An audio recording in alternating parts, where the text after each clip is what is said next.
साथियों, इस वीडियो के अंदर मैं आपको बताने वाला हूं आप अपनी इनकम टैक्स की रिटर्न को ई वेरीफाई कैसे कर सकते हैं। तो जनरली तो जब आप अपनी आईटीआर को फाइल करते हैं तो उस टाइम आप ई वेरीफाई कर लेते हैं, बट काफ़ी सारी केसेस में क्या होता है, आप ऑप्शन सेलेक्ट कर लेते हैं ई वेरीफाई लेटर। तो उस केस में आपको 30 दिन का टाइम मिलता है from the date of filing से। आप 30 दिन के अंदर अंदर अपने इनकम टैक्स की रिटर्न को ई वेरीफाई कर सकते हैं। तो इस वीडियो के अंदर मैं आपको यही बताने वाला हूँ, अगर आपने आईटीआर फाइल करते हुए अपनी आईटीआर को ई वेरीफाई नहीं करवाया है तो उस केस में फिर जब आप लेटर स्टेज पे इसको ई वेरीफाई कराएंगे तो आपको कहाँ पर जाकर इसको ई वेरीफाई करना पड़ेगा। तो चलिए यहाँ पर मैं आपको बताता हूँ। तो जब आप इनकम टैक्स पोर्टल पर लॉगिन कर लेंगे, तो जैसे यहाँ मैंने लॉगिन किया हुआ इनकम टैक्स पोर्टल पर, तो आपको क्या करना है, इसके लिए आपको ई फाइल में आना है। ई फाइल में आने के बाद आप इनकम टैक्स रिटर्न में जाएंगे। यहाँ आपको ऑप्शन नज़र आ जाएगा ई वेरीफाई रिटर्न का, तो आप इसके ऊपर क्लिक कर दीजिए। तो जैसे ही आप ई वेरीफाई करेंगे तो देखिए आपको यहाँ पे ऑप्शन दिया जाता है ई वेरीफाई ऑब्लिक डिस्कार्ड रिटर्न।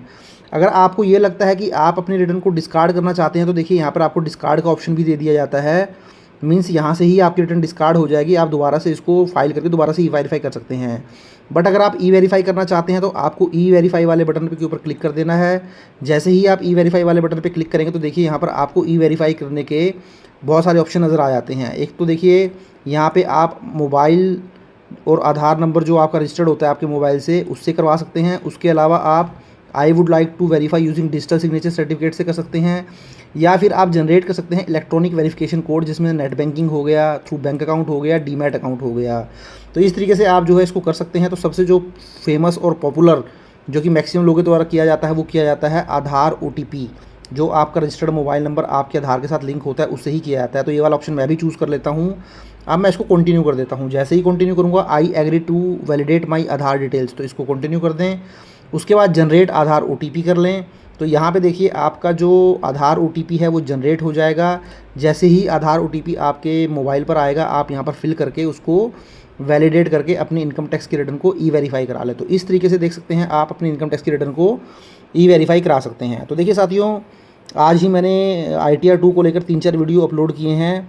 इसके अलावा आईटीआर 3 की ऑनलाइन यूटिलिटी अभी अवेलेबल नहीं है, तो आईटीआर 3 की ऑनलाइन यूटिलिटी भी आई होप नेक्स्ट वीक 3-4 दिन के अंदर आ जानी चाहिए। जैसे ही आईटीआर 3 की यूटिलिटी अवेलेबल हो जाएगी, मैं आईटीआर 3 को लेकर भी वीडियो अपलोड कर दूंगा।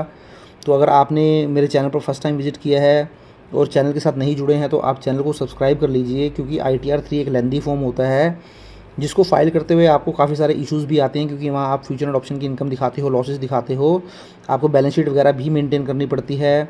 अगर टैक्स ऑडिट का केस होता है फिर तो एक प्रैक्टिसिंग चार्टर्ड अकाउंटेंट से आपको टैक्स ऑडिट करवाना होता है। तो आईटीआर 2 के ऊपर आपको ऑलरेडी वीडियो मिल जाएंगे मेरी प्लेलिस्ट के अंदर। प्लेलिस्ट में आप में जाएंगे, देखेंगे ITR filing financial year 24-25 assessment date 25-26 के नाम से मिल जाएगी, और आज ही आपको 2-3 वीडियो आईटीआर 2 के ऊपर मिल जाएंगी। आप जाएँ और देख लें। Thank you very much, have a nice day, take care.